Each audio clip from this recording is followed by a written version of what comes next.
Boker Tov on this fine Sunday morning. So we're starting, a new secular year, but perhaps more importantly, we're starting a new Chumash, a new book in the Torah. We finished this past Shabbat. We finished the Genesis.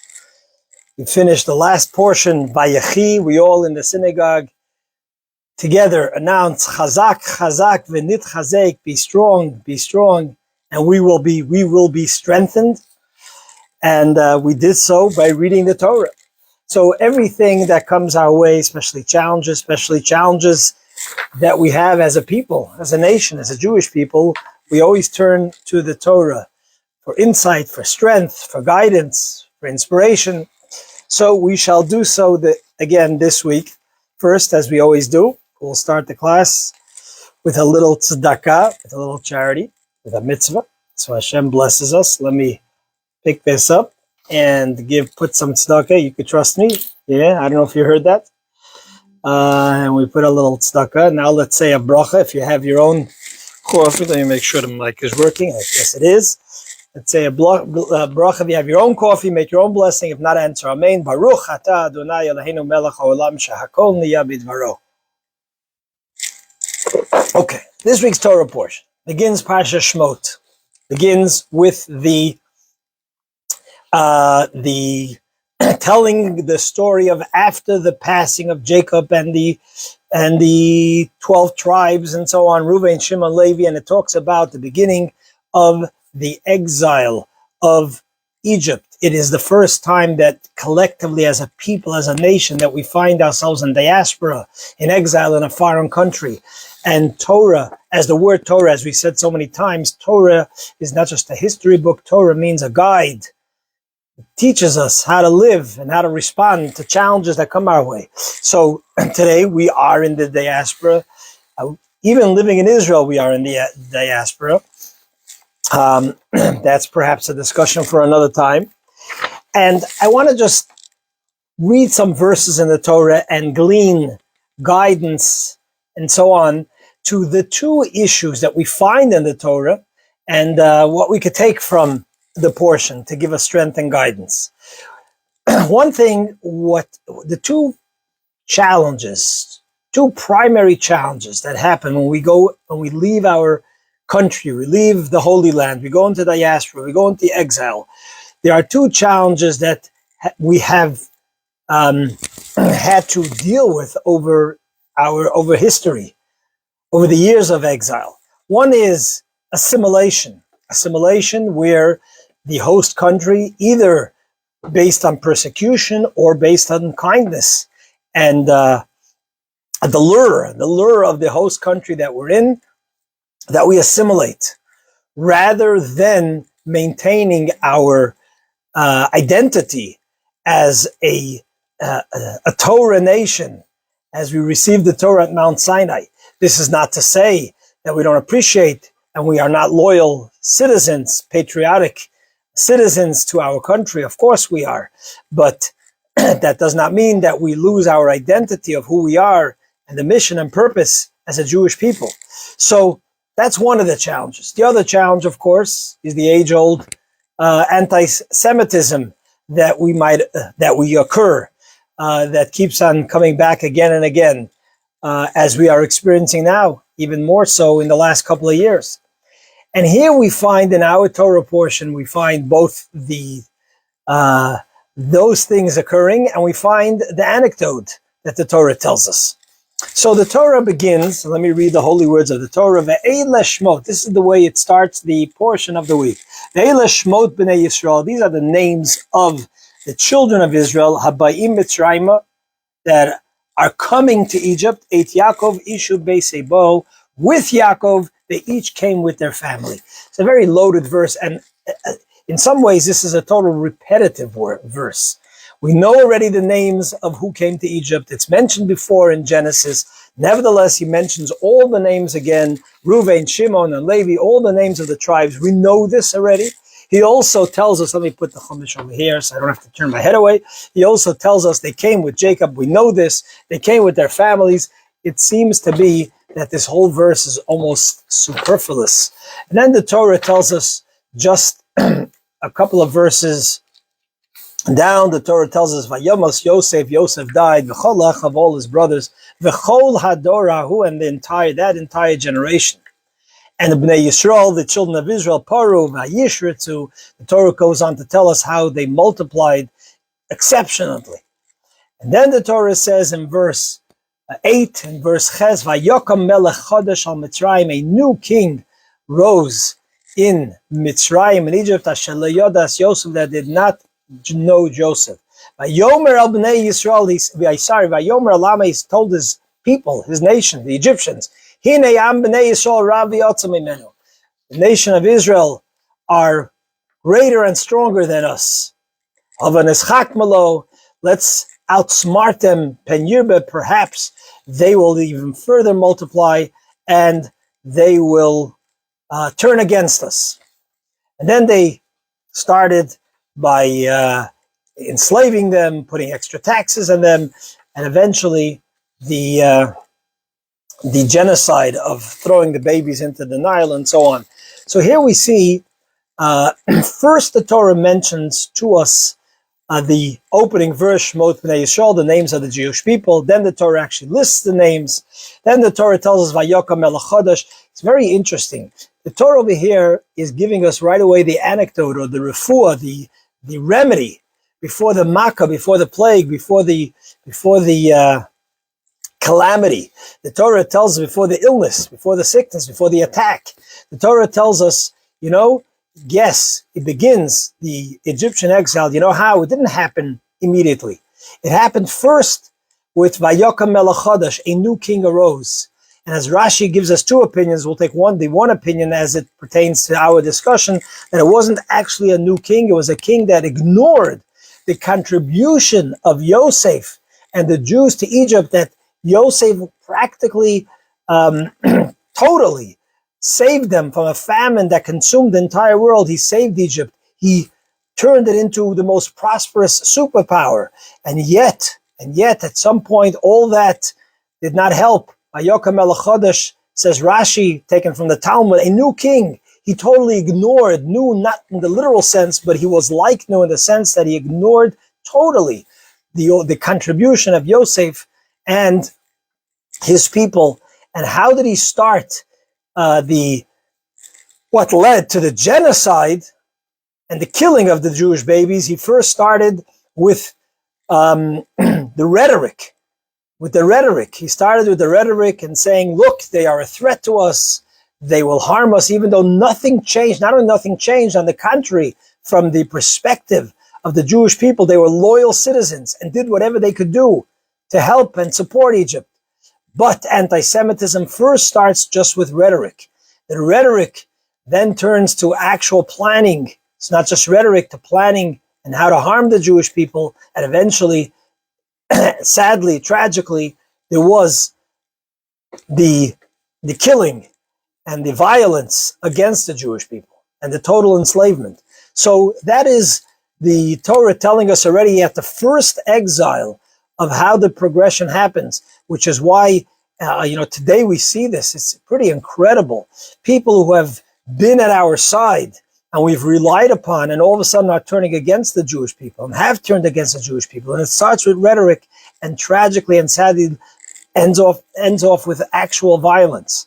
And beyond. And what I mean by beyond is that the violence is actually, we are blamed for why the violence is caused towards us and so on. So this is not new. We find it in the Torah. And, it's good to know that this is not new. And therefore, let's go back to the Torah and see how the Torah tells us right away to deal with both of these problems, both anti-Semitism and assimilation, which happened in Egypt. The Torah right away begins the verse, as I mentioned, Eile Shmot Bnei Yisrael. These are the names of the Jewish people. Why does the Torah begin with this opening statement as it introduces or begins with the entire story of the Exodus of Egypt and all that happened there and its tzoros and redemption? The Torah is telling you not the word, these are the names of the Jewish people who are coming to Egypt, could have just as well read, and these are the Jewish, or the children of Israel coming to Egypt. Shmot b'nei Yisrael, these are the names, says the Medrash. Ruven v'Shimon Nachse, Ruven v'Shimon Tzalke, meaning that they did not change their names. I always wondered, I never got a good answer. Why when you read the Torah in English, they, instead of saying Avraham, they say Abraham. Instead of saying Yitzchak, they say Isaac. I'm not sure where the source of that is. If you write Isaac in a ketubah, in a marriage document, for somebody whose name is Yitzchak, to the best of my knowledge, I'm saying this, if I'm wrong, please correct me, but to the best of my knowledge, that ketubah, that marriage document is not kosher. If a person is called Yitzchak, then you have to write Yitzchak. Where are these names and translation of these names? Instead of Shmuel, you're going to write Sam in a ketubah when the person is called Shmuel. Now, if they're also called Sam, then the ketubah would be kosher. But if they're only called Shmuel, and then in the ketubah you write Samuel, to the best of my recollection, without researching right here on the spot, because this idea came into my mind, at least this example, the ketubah is not kosher. So why in the translations, practically all the translations, when they mention the names, the biblical names, they always give it somehow the secular or I'm not sure where the tradition started, and I'm sure I look it up on ChatGPT or Gemini, I'll the answer might come up over there. But Avram's name was not Abraham. Avram's name was Avraham, and Yitzchak's name was Yitzchak.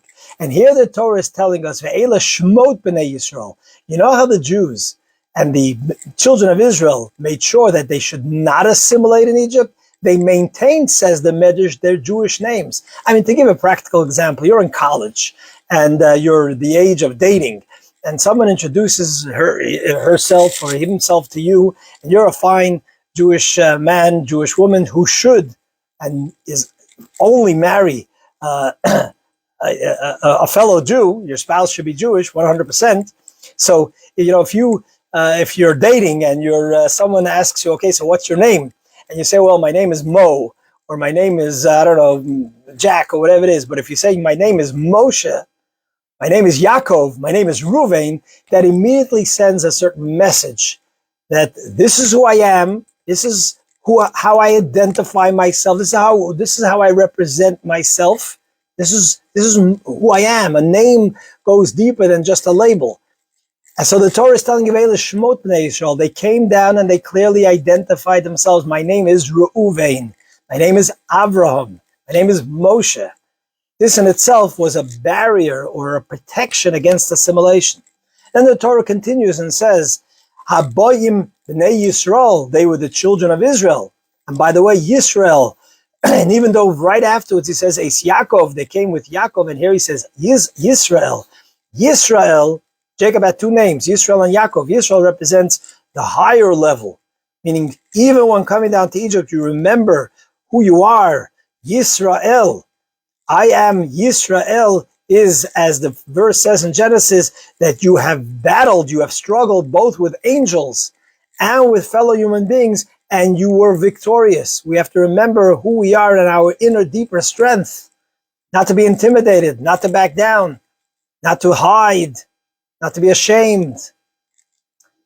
Haboyim Mitzrayim, who are coming to Egypt, not who came, but coming, because always we know that we are here not to have come in the past, in the sense that we are here as just another, we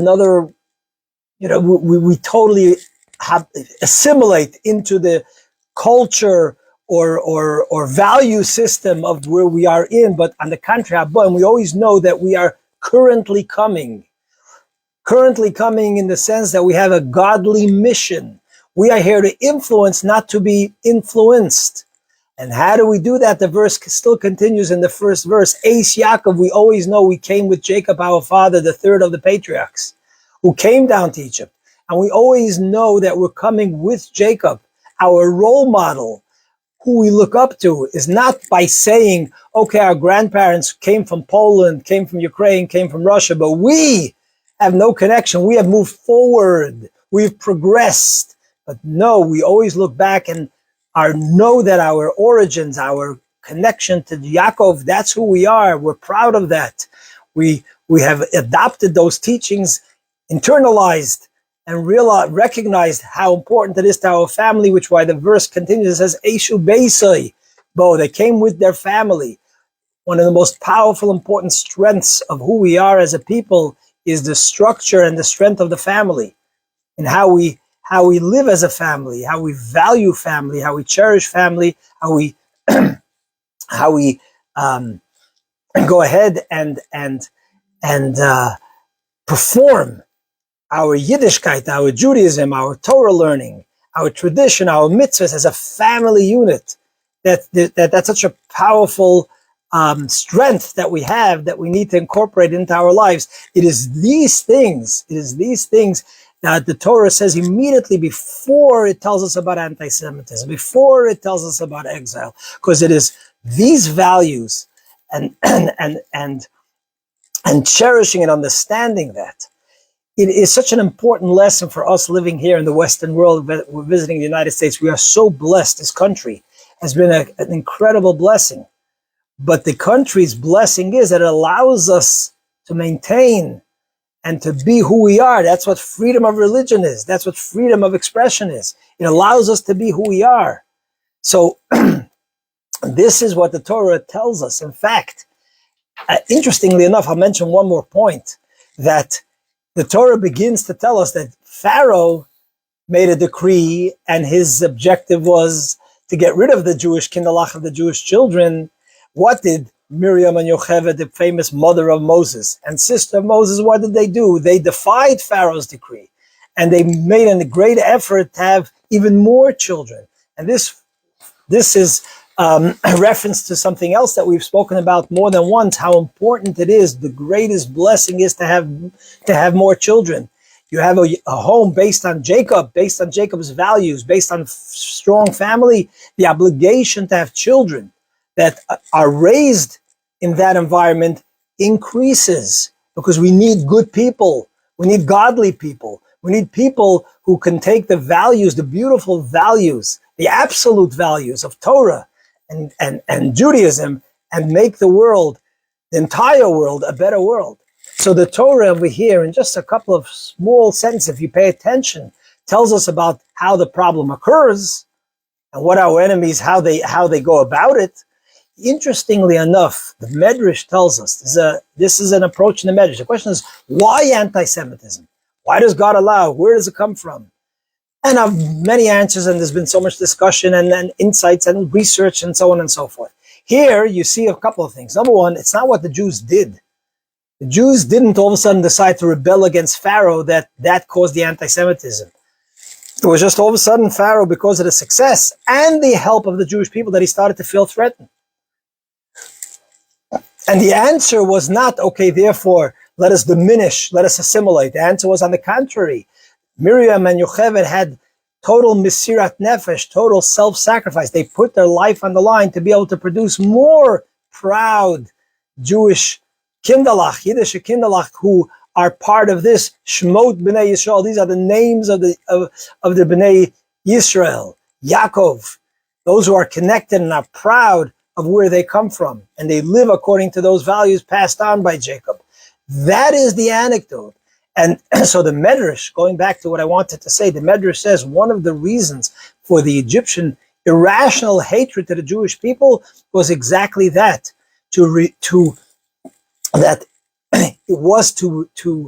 what happens is, unfortunately, sadly, often we forget who we are. And it's only after, so tragically, an attack like October 7th, that the inner core, inner soul, inner neshama of who we are is arisen.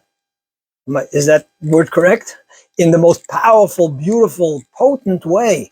Sometimes that's what it takes, sadly. And I always make this clear that doesn't justify that kind of pain, but this is the result. As we see it now with the younger generation in Israel, it's incredible, and throughout, how much their inner soul came out with such power and such force that it's just mind-boggling in an impressive way.